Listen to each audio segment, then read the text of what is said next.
Greetings and salutations! Indeed, hello and welcome to RPG Indie, and today we're going to take a look at Avernum, Escape from the Pit. Now first off, this is actually one of the longest running indie RPG series, if not the longest running series. The first Avernum game was developed in 1994 and released the very same year. That was in 1994. This is 2012. That was 18 years ago, so it is an 18-year-old series, which is quite impressive to say the least.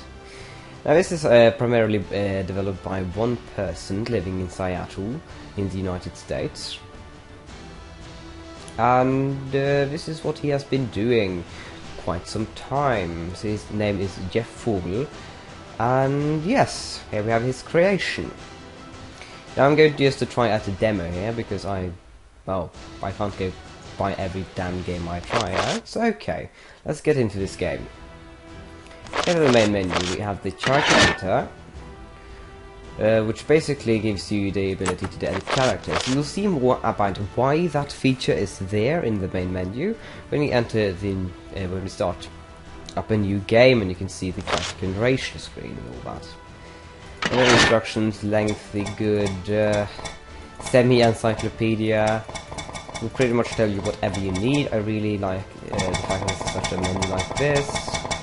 Like I often tend to need such extensive menus, and you know it's a very good in-game manual. Settings, graphic settings. The graphic settings are a bit weird because you actually set them the first time you launched application, or each time you launched application. We have the medals and stats. See if you love statistics and achievements and all that, that's the way you want to be. Okay, let us start a new game. Hey Vampire Group, welcome to Avernum. Avernum is a fantasy role-playing game. You will control a band of wandering adventurers, meeting strange people, fighting monsters and trying to survive. Select the sort of character would you like to play. If you're unsure, you select the party who've already been created for you. You're ready, press the OK button. Okay, we're going to see why it's perhaps a bit important, because the really only thing you can do here is say change skin and change character type. You can choose from these presets. Say we have the custom thing, which will basically what you make in the custom generator. We have such unorthodox things such as a hedge wizard and a rebel. So you can see due to the story, rebel is actually kind of relevant and all that, but yes. So this is a bit unusual. I suppose you should just go with the standard thing. Here we have a soldier, rebel, priest, and a sorcerer. Or sorceress in this case. To make it more fitting, we should make it a sorcerer. We have the epic sorcerer. Let's do the things again. There we go. So now we got sorcerer, not a sorceress. But okay, that's basically how you create a character and all that. So let's continue on. And the story will come shortly. Okay, now we're going to select the difficulty. You can choose casual for the people who aren't really not into role-playing games, the way you're supposed to be into role-playing games. We have normal, hard, and torment, which will be fun to try out, not for the purposes of this demonstration, but okay. Let's just go with normal for now.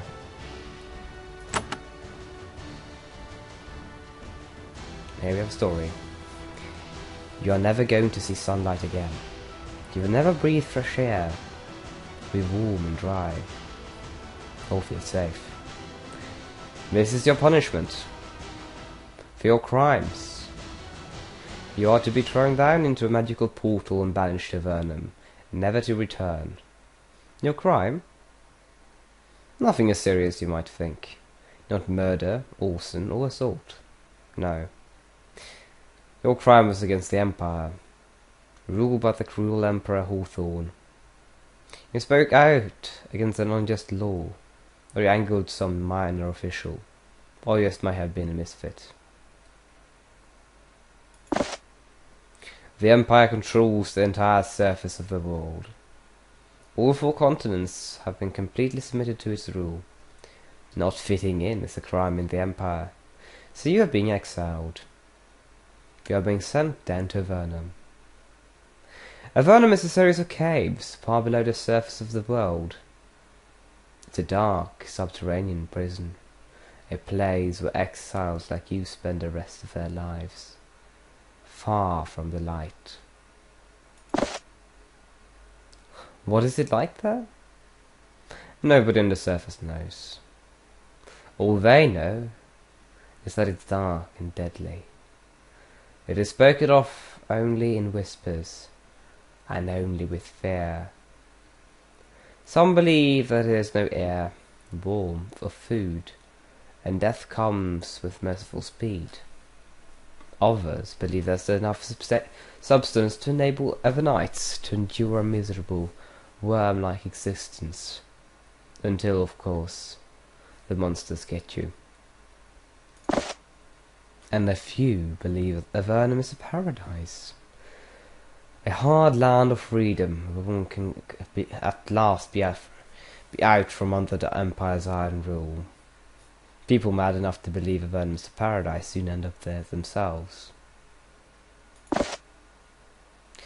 I don't really know what it's like. Nobody on the surface does, but soon you will.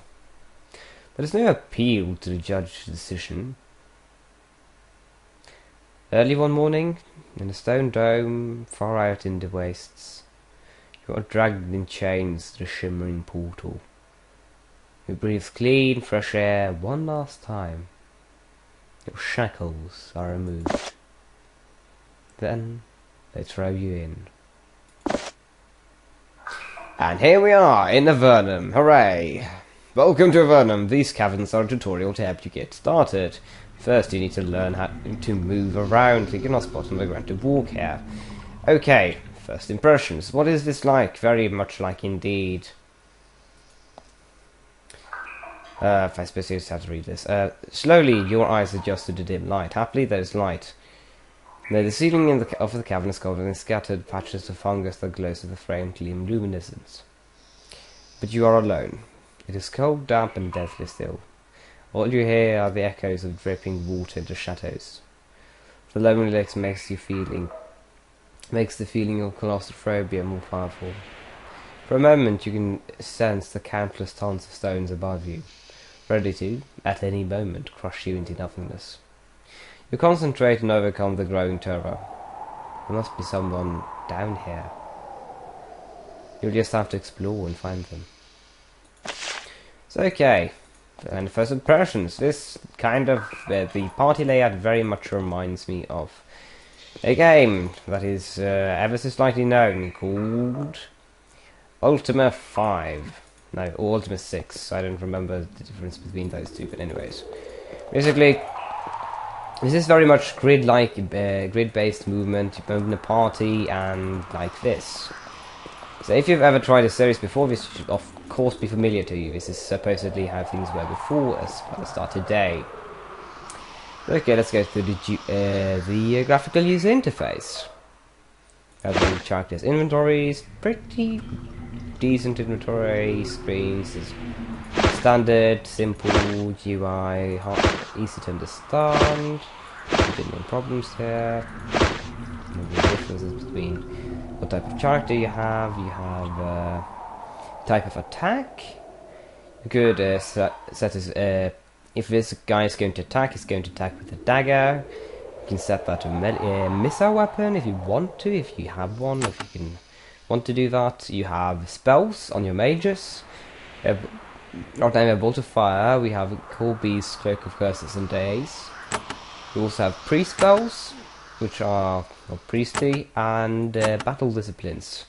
But my knight's combat abilities are not good enough to use these. So I suppose that is a feature of later. We're going to encounter later in the game. There's also something that's called combat mode. This is basically very much it kind of reminds me of the type of combat move shift thing, like say if you've played Might and Magic 6, which most of you probably have. Say you suddenly start into combat mode, which again makes the world go from, and actually it's actually turn based, but it kind of just changes everything. that makes it so that you have action points and you can move around like this. It's a pretty tactical RPG in that manner. Very much reminds me of the last game, I think. I did a... no, the last game, and actually the game before that, I did a RPG in the off, if you remember Age of Decadence, or Telepath RPG, and the Telepath RPG. Those two games had a very similar system. The latter one much more geared towards the tactical aspects, and of course Age of Decadence actually being possible to go through without actually using any type of without actually being in combat, which is impressive by all means. But okay, special encounter. Much to your great relief, you finally find signs of human occupation. The gallery to the west is blocked by a wall, rough stone blocks held together by cumbering mortar. It looks like it has been here for some years, abandoned and decaying. But it is something. Less reassuring is the pile of bones between you and the wall. They look like they came from a small humanoid, perhaps a goblin. They too have been there for a while. On the floor near them, someone discards a crude cloak. Scraps of leather, roughly stitched together. On the surface, you would have ignored the disgusting thing.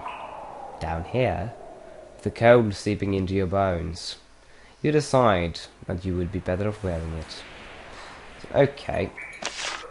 So there we have the lovely cape, a cloak, and to pick things up, you basically click G, and whatever is on the ground in your party is goes up here, and you can drag and drop things to say grip, and yeah, very simple. Also, perhaps, the cloak is crude and dirty, but it's warm. You expect that everything in the underworld is going to be crude and dirty, so you better start getting used to it. But okay, the armor values are calculated out in percentage, which is a bit unusual, I actually must say that. But yeah, they can see how things are. Let's move on. Open door. But encounter. On this side of the door at last you can hear people. You smell fresh smoke and hear them uttering a speech. You are too far away to make out what they're saying, but they are to the west. Keep moving west. If you want to switch back to the faster movement style of the previous Avernum games, you can change this into settings menu, but I won't do that. Let's go west there, shall we? Special encounter! There are 3 people ahead, crouched around a dim, smoky fire of burning fungus. They are rolling die, gambling over a handful of copper coins and leather garments are scavenged in these caves. Then their sharp ears attacked you. They leap to their feet and spin to face you, drawing their blades. They are Nelfim, scrawny, hungry specimens, but dangerous nonetheless. Nephilim are a proud tribal race. They once filled the wild plains of the surface. Then the Empire began to remove them, sending the few that surrendered into Avernum and killing the rest. This has left them with a vicious hatred of humanity. Even though you share a common enemy, they are still determined to take their revenge upon you. You are about to enter combat mode. Once battle has begun, click on an enemy to attack it. You will also get tips about spells and abilities you can use. Okay, fine.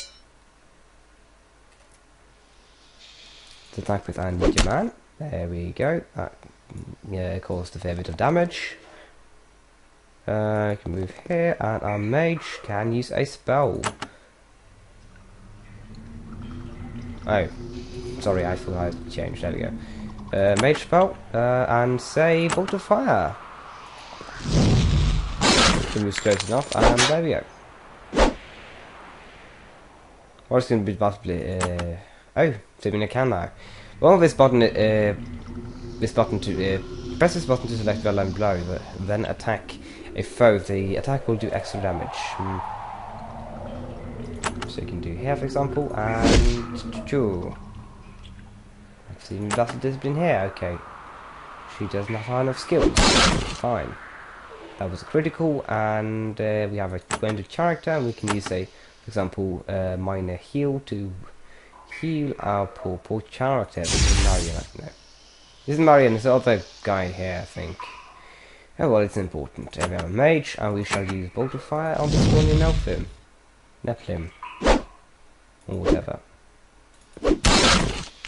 Okay, there we go. Now we kill them. We can exit combat mode by simply clicking here, and we are back in again. Special encounter. The 3 Nephilim have fallen. 3 senseless deaths. You suspect that they were just sent down here through the same portal you came through. Usually the Empire sends down the Nephilim through a different portal to a different path of these caves, but of course, the Empire soldiers don't really care what undesirable goes where. Of course, it's also possible that the underwater is controlled by the Nephilim, and you will soon be swarmed or enslaved. Or worse. Now that the battle is over, press N about that. So okay. Now we can take and loot the epic stuff. You can see here there's tons of crap really, if anything. You can do some epic inventory management and the like. So yeah, so basically this is basically the game to a very large extent. And I'm actually not willing to spoil much more, since this is a very this is a rather story-driven game. There's definitely much to be gained in the story, and I must say, when I just tried this, I actually ended up playing through the entire demo. This is without really realizing it. Most of the reviews I've read on this game basically state that it is about a 9.10, and I would have to agree. If I'm to give a review score, it's not a review, but if I had to rate it or something, it would be around that. This game has a very one more turn feeling, and basically has some weird value that basically makes you want to play more and play more and play more. It's a very interesting game in that aspect. So, with that said, I suppose I should say the name of the developer. The developer is Spiderweb Studios, I think. I will nonetheless link their site in the description. This game currently is $20. It was previously $25, I think, and it is available on iPad, Mac, and Windows. It's a bit sad I don't think it's available on Android, which is a shame since we actually don't have. I have an Android device. It's a shame since we basically don't have any good hardcore RPGs there, which is a very actually quite potential market for any developer that would be interested in such a thing, I must say. I would buy it at least. But anyways, thank you for watching, and please subscribe. I will see you next time.